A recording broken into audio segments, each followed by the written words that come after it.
I just want to talk a little bit about supporting student resilience. I'm going to kind of try to frame this in terms of four overarching ideas and then some more micro things that we can add to our course to help support student resilience.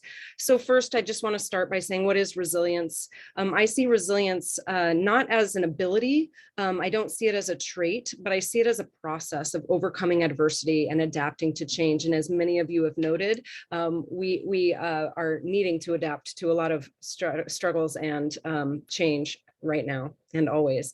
And it's the idea of balancing stressors with supportive resources. So this is that idea that we don't do this on our own, right? There are barriers to our own resilience, and as well, there are things that we can do to support it.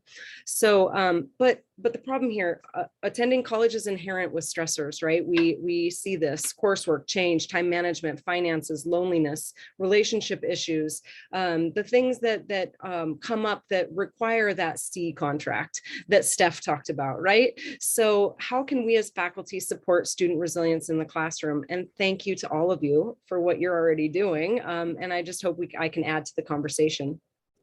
So first, as has been noted, we need to develop relationships. Now, I see this as developing relationships between faculty and students, but also between peers. And so what can we do? We can learn names, we can show up early to talk informally, we can encourage office hour attendance, have Zoom office hours, we can listen, we can do the reflections that many of you have talked about. That's another thing we can add there, right? We can offer opportunities for mentorship, so engage students in research projects. We might be surprised at what they can do, and offer advice when it's sought. Enabling peer relationships can involve having group activities, discussion boards, and Flipgrid posts where students are interacting with each other online as well as face-to-face. And I think this includes facilitating dialogue among non-peers so that students are interacting with other students who aren't just like them. So some people were talking about the non-traditional student. There are so many different elements of people's identities. So we might have students who are parents or non-traditional, who could be paired up with the more traditional student or a first generation student, with a non-first generation student, so on and so forth. And so putting students together with non-peers, and this can go across gender, race, life experience, so on and so forth, and offer opportunities for mentorship, not just with yourself, but also among peers. So perhaps having peer panels with senior peers. And this can be a huge element of creating a sense of belonging, and just hearing other students that have struggled and how they can be better, how they overcame their struggles, can really help students feel more of a sense of belonging. So second, promote reflection. Again, many of you talked about this.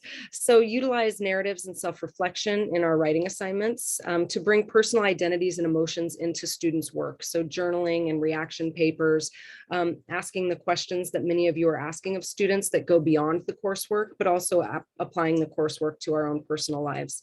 Engage in meaningful identity work and meaningful questions. So who am I? What are my aspirations? What do I want to get from this major? What do I want to do? What are my values and how are they shaping my course of study, those kinds of things. And of course, we're going to build trust through the relationship that's going to then enable more of this meaningful reflection. Third, normalizing challenges and failures. We can create a sense of control through clear guidelines and expectations, also through the flexible assessments that you all talked about and helping to shape the CLOs. That gives students that sense of control that can feel really empowering, and potentially aid in this process of resilience. Provide low stakes opportunities to try and fail. So scaffolding large projects, creating practice exams and quizzes, giving examples of what we expect, peer examples, or as Sarah just mentioned, having her own video to showcase. And share our own personal trials and errors to illustrate challenges are normal. And lastly, and I think this one has definitely been touched upon, prioritize what's really important.